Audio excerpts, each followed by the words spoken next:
¿Cómo están? Buenas noches. Un gusto estar en UniTV con periodistas. Mariana Corradini. Hola Navarro, buenas noches. Como es habitual, siempre decidimos hablar de temas de la agenda urgente.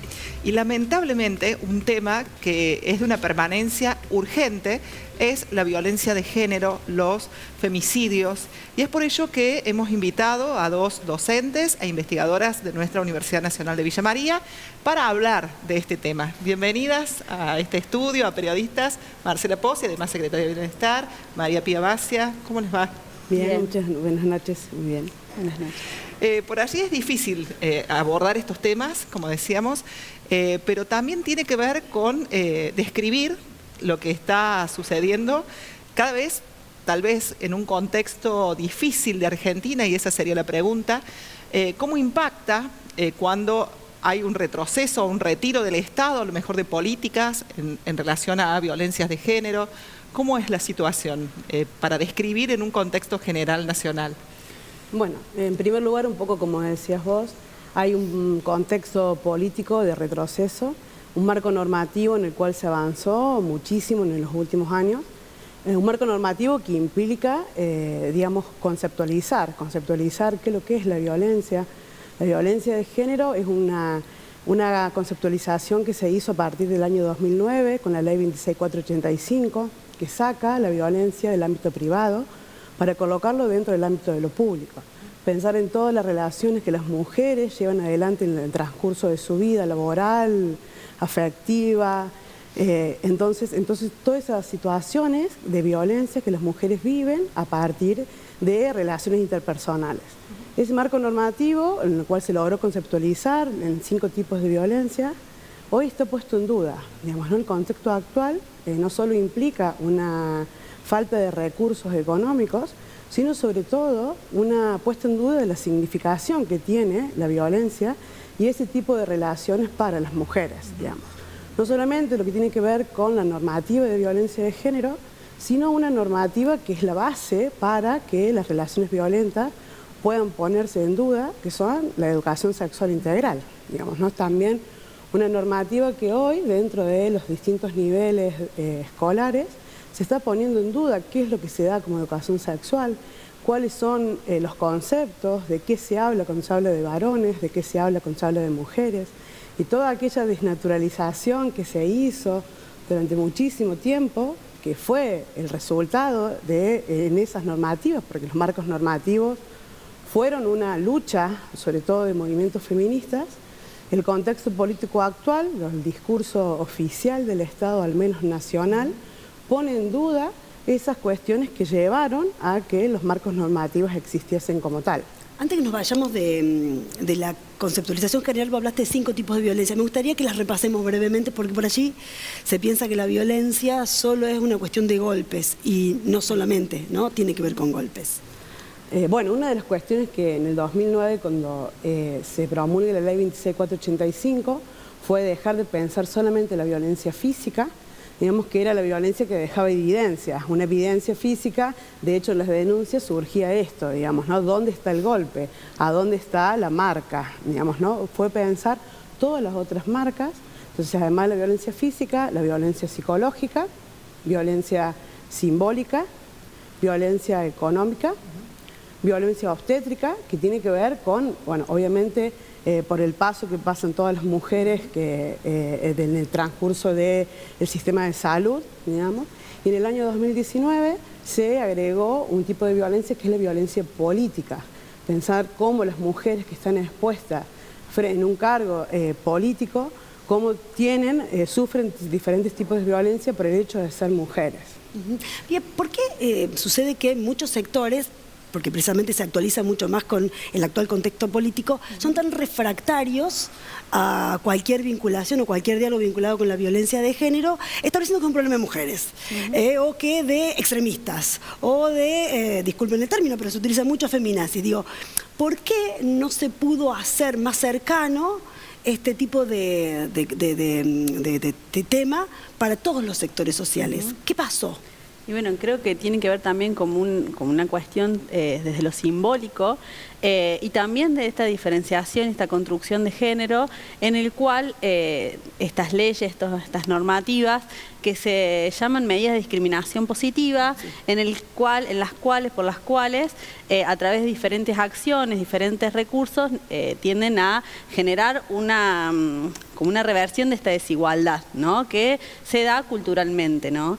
En ese sentido, hemos visto más que nada a fines de junio un desmantelamiento absoluto de las personas, de los trabajadores y trabajadoras que estaban en el ex Ministerio de Mujeres, Género y Diversidad y que incumpliendo todo este marco normativo nacional, pero también internacional. Previo a las leyes nacionales, Argentina adhiere a varias convenciones y tratados internacionales que se ponen en el mismo pie de igualdad que la Constitución, ¿no? La CEDAW, la Belén do Pará, son convenciones internacionales que responsabiliza y obligan a los estados a tomar medidas de discriminación positiva para revertir estas situaciones que culturalmente y a lo largo de muchos años se vienen reproduciendo, ¿no? Entonces, en este sentido y también el avance de las derechas, no solamente a nivel de nuestro país, sino latinoamericano también, vemos como, sí, un gran retroceso más que nada en las políticas públicas. Y con relación a esto que decía Mariana, ¿no? Porque una cuestión también es lo discursivo, lo cultural que vos planteás, que es muy fuerte, o sea, esos estereotipos también que se les pone a las personas que han militado, que acompañan, digamos, este tipo de luchas, pero también, digamos, hay toda una estereotipación acerca de, digamos, hoy más que nunca, de lo que está ocurriendo y de lo que se publica en los medios, digamos, ¿cómo podemos evitar esa situación? Y lo decía Mariana antes, ¿no?, de entrar frente a cámara, porque siempre estamos llegando tarde, ¿no? ¿Por qué siempre estamos llegando tarde? Y se publica, o la agenda publicada muestra los femicidios. ¿Qué nos está faltando ahí? Una de las cuestiones que vos decís en relación a los medios, digo, hay una construcción de la mala víctima, digamos, ¿no? Ser víctima de violencia de género implica una construcción de una mujer que tiene ciertas características, una clase social, una pertenencia a cierto grupo, digo, ¿no? Cuando hay una denuncia respecto a cómo funciona esa construcción de la víctima, que esa construcción de la víctima puede ser una mujer universitaria, una mujer de distintos sectores sociales. Digo, la violencia de género es un sector multicausal, digamos, no hay una sola razón. Digo, por eso, primero los tipos de violencia y también los tipos de abordajes de violencia que tiene que haber respecto de eso. La ley de 26.485 sí o sí tiene que ir acompañada de otras desnaturalizaciones, por ejemplo, como decía, en la educación sexual integral, que implique poner en cuestionamiento esto que decía Pía, lo cultural, digamos, cómo nos construimos mujeres, cómo nos construimos varones, y qué mujeres son víctimas de violencia de género y qué varones son aquellos que son victimarios, porque siempre también surge en relación, cuando hay situaciones de violencia, bueno, pero ese varón no puede haber hecho eso, ¿no? Porque justamente esa construcción de masculinidad implica que también el victimario tiene ciertas características. Quizás un victimario que trabaja, que tiene relaciones con amigos, entonces, digo, la clave creo que está, digo, no hay una sola forma, pero sí en esa desnaturalización de los estereotipos desde el nivel inicial hasta el nivel terciario, universitario, para que todas esas relaciones que están naturalizadas, que ya se consideran culturalmente así, las mujeres hacemos una cosa y los varones hacen otra. Entonces, cuando hay una situación de violencia, ¿cómo iba vestida y qué hizo ella para que él reaccionara de esa forma? ¿Con quién se relacionaba? ¿Qué tipo de relación sexoafectiva tenía? ¿Cuántas relaciones sexoafectivas tenía? Digo, esa puesta en duda tiene que ver con la construcción cultural de la feminidad y de la masculinidad. Entonces, digo, pensando en ese fenómeno multicausal, también es difícil el abordaje de las estrategias, incluso dentro de los espacios que se abordan situaciones de violencia, es complejo porque ahí tiene que actuar no solamente el sistema judicial, el sistema educativo, el sistema familiar, el sistema de amigos y de amigas, ¿no? Eso también tiene que ver con toda una red que se construye alrededor de las construcciones culturales, los estereotipos, digamos, ¿no? Pausa. Sí, bueno, la verdad que como que se pasó muy rápido el primer bloque. Después vamos a profundizar algunas de estas cosas, ya situándonos en Villa María y en algunos protocolos y en algunas cuestiones y en datos que nos interesan conocer acerca de investigaciones de nuestra ciudad y región. Vamos a la primera pausa, ya volvemos con Marcela Pozzi y con María Pía Bacia.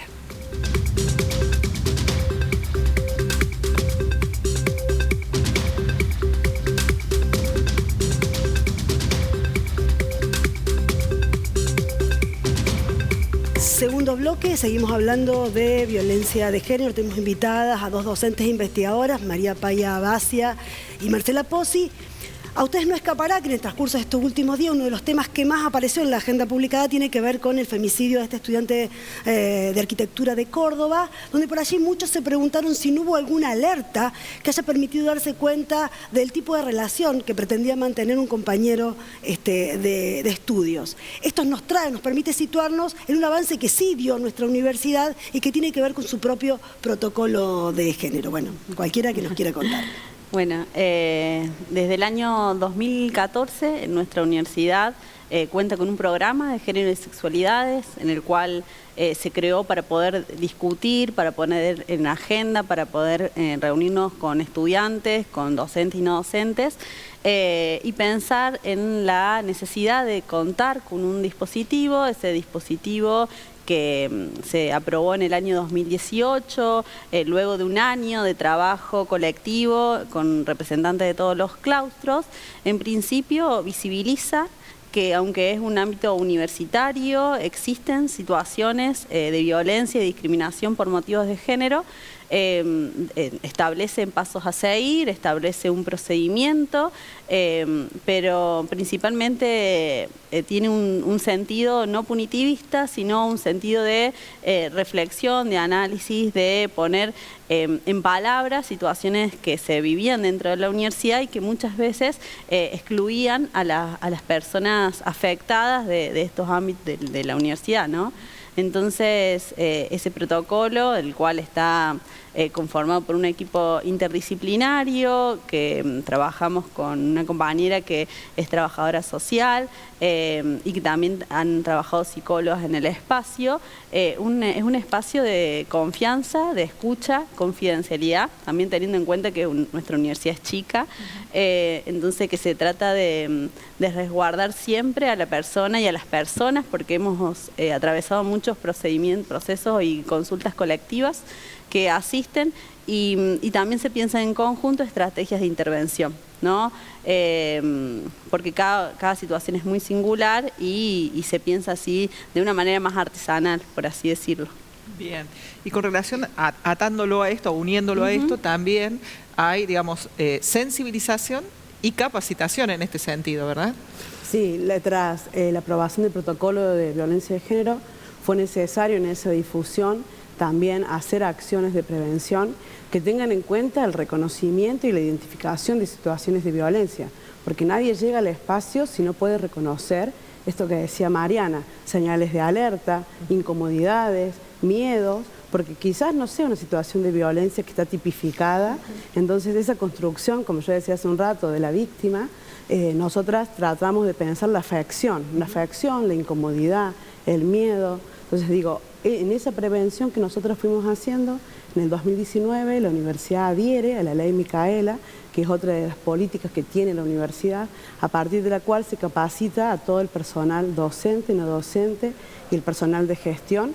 Y nosotras también ahí agregamos a estudiantes, porque fue necesario también trabajar con estudiantes en poder identificar y reconocer estas incomodidades, reconocer estas situaciones que también entre pares se dan y que son situaciones que son señales de alerta en diferentes ámbitos virtuales, en ámbitos áulicos, digamos, ¿no? Reconocer también, además de la jerarquía de poder que implica el docente y el estudiante, digo, o sea, por eso primero se trabajó con docentes, también poder reconocer situaciones entre estudiantes. Pares, claro. La capacitación en ese sentido es fundamental. Marce, vos estás en bienestar y te ha tocado la implementación, es decir, desde la aprobación, desde las discusiones para la aprobación y la implementación.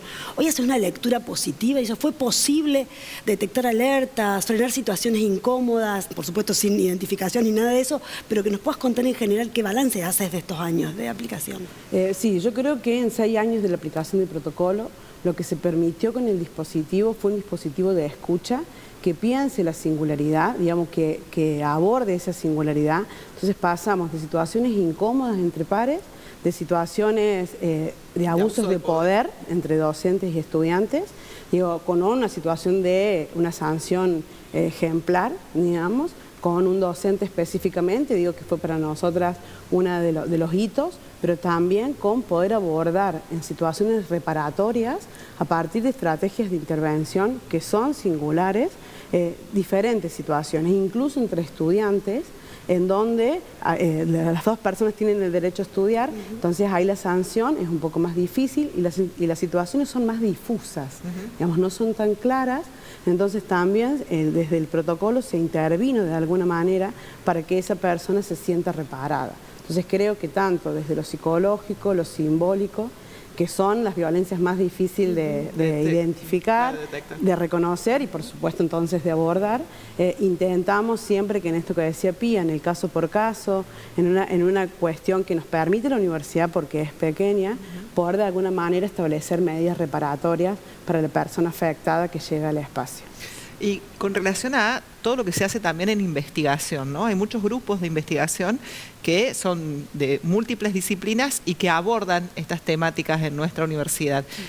¿Cuáles son los qué se está estudiando, qué se está investigando en este sentido? Bueno, ahí hay como 2 líneas. Digo, por un lado, todos los estudios que tienen que ver un poco más con la ESI, que van en torno a la violencia de género.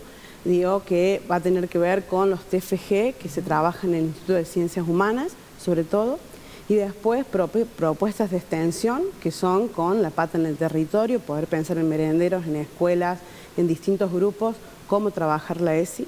Y toda otra línea que tiene que ver un poco más con el Instituto de Ciencias Sociales, que trabaja cuestiones que tienen que ver con la violencia de género, sobre todo en la carrera de seguridad, situaciones de salud, de la interrupción voluntaria del embarazo, o situaciones de historia, cuestiones de historia en relación al peronismo, y muchísimos trabajos de investigación de estudiantes de grado y de posgrado en relación a abordar la violencia de género desde distintos tipos, ¿no? La sistematización de la información en los observatorios, el Observatorio de Políticas Públicas, en ese sentido también ha trabajado investigando sobre todo un mapeo provincial, porque eso también va a dar cuenta de los espacios a los cuales se puede recurrir en distintos lugares de la provincia. También ha trabajado desde sociales toda una investigación respecto no solamente a la cuestión conceptual, sino también a los espacios de abordaje. Claro. Sí, sí. Me gustaría, hablábamos fuera de micrófono cuando estábamos en la pausa, pero me parece que está bueno porque lo charlábamos en el primer bloque y a riesgo de volver a un tema que ya tratamos, cuando decíamos de qué pasó, que nadie salió a defender las políticas vinculadas con la defensa de la mujer en situación de violencia, qué pasó, qué se hizo mal, que no salió a defender. Y bueno, y por ahí ustedes me hacen una lectura, me parece muy interesante y que creo que vale la pena compartirla con la audiencia, Marcela. Sí, un poco creo que lo hemos conversado mucho con Pía. Tenemos muchas compañeras que trabajaban en el ministerio. La mayoría de las compañeras somos militantes, porque ambas somos militantes dentro de un movimiento que es el feminismo y que se ha ido reversionando con el correr del tiempo, sobre todo a partir del 2015, donde el Ni Una Menos nos puso la violencia y las situaciones de violencia como un espacio, como una bandera. Y eso hizo que también, frente a abrir los ojos a algunas situaciones, nosotras también radicalicemos muchísimo nuestras consignas, digamos, ¿no? Nuestro discurso se tuvo que radicalizar porque había un sector que no nos estaba escuchando. Entonces, esa radicalización también, como una autocrítica, como dice Rita Segato, a veces generó cierta guetificación, lo hablábamos, en donde a veces nos cuesta transmitir cuál es la problemática real, en relación a eso. Creo que Pía conoce un poco más en relación a las cifras, pero digo, los números tienen que hablar exactamente de una problemática que está cada día un poco peor, pero digo, como un poco de la autocrítica, pensar en esos discursos que nosotras construimos también desde el movimiento, cómo lograr que poder captar, digamos, o que transmitir a todos los sectores lo difícil de esta problemática de violencia de género. Bueno, pedimos esas cifras, esos números que nos interesan, Pía. Bueno, en esa importancia de los recursos también, esto de que las cifras se construyen de una manera colectiva, externa, no como una política de Estado, sino a través de distintos observatorios, de asociaciones civiles, de organizaciones feministas también, y esos números no cesan, ¿no? Y en esto de que hay un femicidio en Argentina cada 36 horas en lo que va de este año, y que también hubo en Argentina hasta junio, que es el último mes que se publicó en uno de los observatorios, 137 femicidios y también travesticidios, lesbocidios, como habíamos visto en los medios, y en esta importancia de la comunicación, porque en el caso específicamente del femicidio de Catalina Gutiérrez, se habló en diferentes medios de comunicación de un crimen pasional, ¿no? Sí, como un retroceso. Volver, sí. Lo escuchamos y nos pareció increíble, porque la modificación del Código Penal a través de la figura del femicidio fue en el año 2012, ¿no? Entonces ya no existe más el atenuante, la justificación, el marco de un crimen, ¿no? Sino es una muerte a una mujer por el hecho de ser mujer, ¿no? Sí. En este ejercicio de poder, en esta relación desigual de poder, y en este reconocimiento de que no se debe replicar más este concepto, sino que, bueno, atrasa muchísimo, y también confunde, porque, bueno, lo que pasó al principio con esa carátula de que también se piensa como que la justicia va también tomando algunas situaciones externas, ¿no? Y realmente es un gran retroceso, ¿no? Se nos termina el tiempo, pero igual me gustaría que brevemente cada una pueda decirnos algún desafío. ¿Cómo seguir en este escenario, ¿no? Tan gris, por lo menos.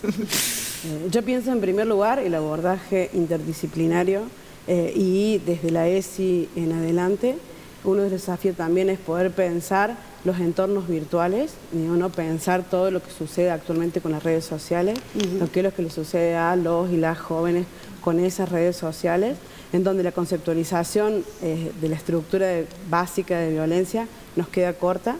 Poder pensar todas esas situaciones, eso para nosotras es un gran desafío, y desde la universidad el desafío fundamental es poder pensar en la transversalización, donde ya no existan investigaciones por separado o proyectos de extensión o un espacio específico como el programa de género, sino poder pensar la transversalización de la perspectiva de género en todos los espacios curriculares, en donde este tema se pueda hablar en todos los espacios, digamos, para poder tener ese abordaje integral. Está clarísimo. Sí, y en este sentido creo que la importancia es en la articulación, ¿no? De estos espacios, en la resistencia, ¿no? En la resistencia van a ser años de mucha resistencia, de también conocer y acompañar. En la universidad hace muy poquito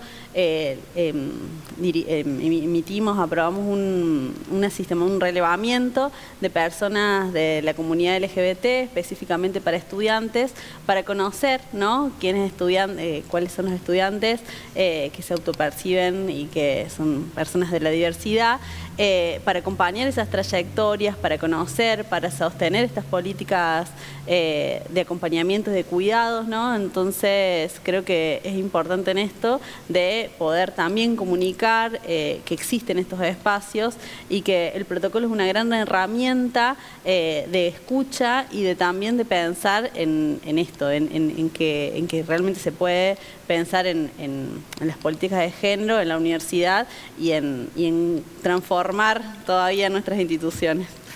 Bien, muchísimas gracias, chicas. ¿Y cuánto falta, ¿no? En esto también de no ser tan binarios y poder ampliar ese espectro de reconocernos y de reconocer las diversidades. Muchísimas gracias, Marcela Pozzi, María Pía Bacia. Vamos a la segunda pausa y volvemos con el editorial.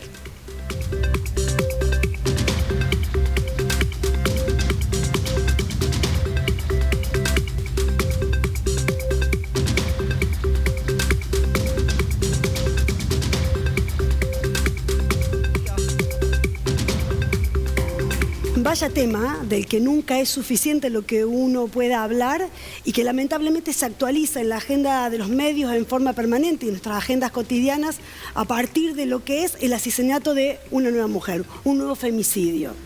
Me parece muy importante destacar de lo que acabamos de escuchar, la verdad que es muy rico todo lo escuchado, pero voy a destacar un eje y que tiene que ver con la existencia en nuestra universidad de un protocolo que pretende convertirse, que de hecho desde los años que está implementando en eso se ha convertido en una forma de accionar ante las distintas formas de violencia que no solo tiene como objetivo advertir o estar atentos a estos llamados de atención, sino también poder avanzar en medidas reparadoras. Me parece que es un gran aporte que desde la Universidad Nacional de Villa María se realiza en este tema.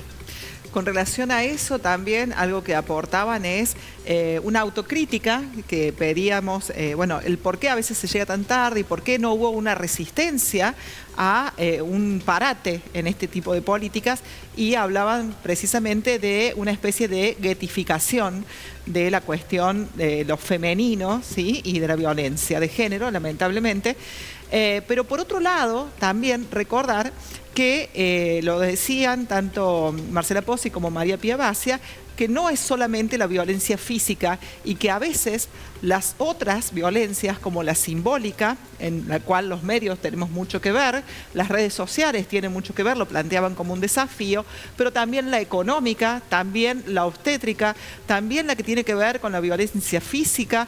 Por lo tanto, es lamentable que haya habido un freno de mano en este sentido, porque se había conseguido avanzar en muchas cosas y los datos, lamentablemente, dan cuenta de que se asesina a una mujer solo por su condición de mujer cada 36 horas. Ojalá que el programa de hoy haya sido un aporte, por lo menos para llamar a la reflexión, Paula.